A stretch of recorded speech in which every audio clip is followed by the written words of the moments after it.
Is Brendan Rodgers under pressure now, do you think, Emile? No, I don't think so.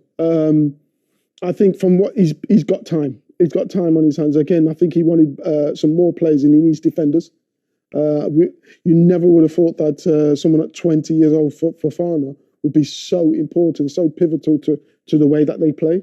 They lost James Justin as well, who's come back now, but he's still finding his feet, isn't he? So they need time. You're looking at what's happening with Tielemans.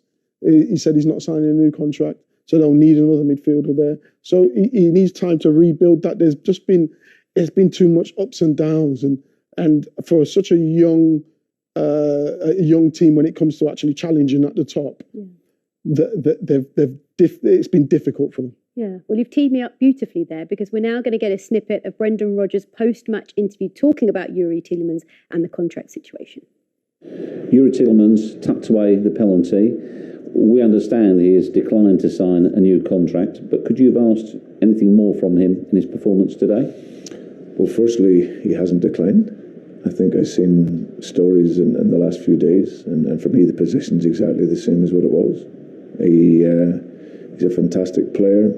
There's been no movement whatsoever, and he's a player that's just continually working well. And I've always said to the last days here, whether it's at the end of his contract or the summer or beyond that, well, he'll always give his best, because he's a top professional, and you've seen his commitment today. So yeah, these stories arise when there's interest maybe trying to be generated by other people, but certainly from Youri's perspective, it's very much the same.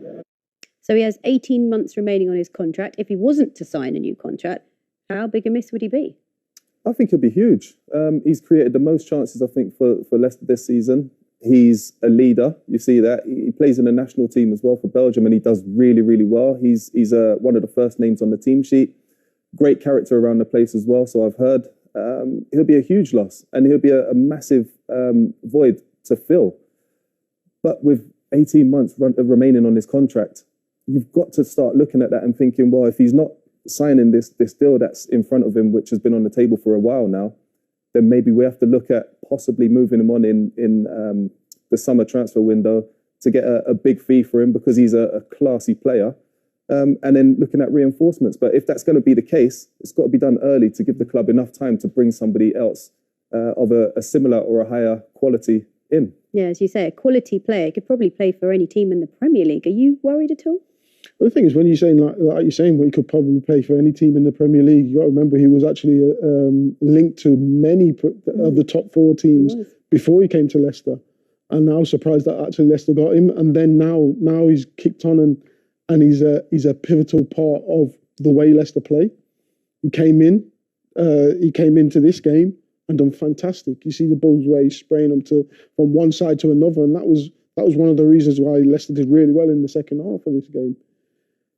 They're going to miss that if he goes, and now they've got to really, really look at where are we going to plug that gap? How are we going to plug that gap? Because we've seen it before with Kante leaving. Yeah, absolutely. Well, let's get the perspective from West Ham. If you're part of that West Ham side, how do you reflect on today's performance? Definitely frustrated after the first half. The first half, they were better than Leicester. I wouldn't say they were excellent. I would have given them, I would have marked them probably a 7 out of 10 because Leicester were underwhelming. Second half, Leicester came back into the game, obviously took the lead,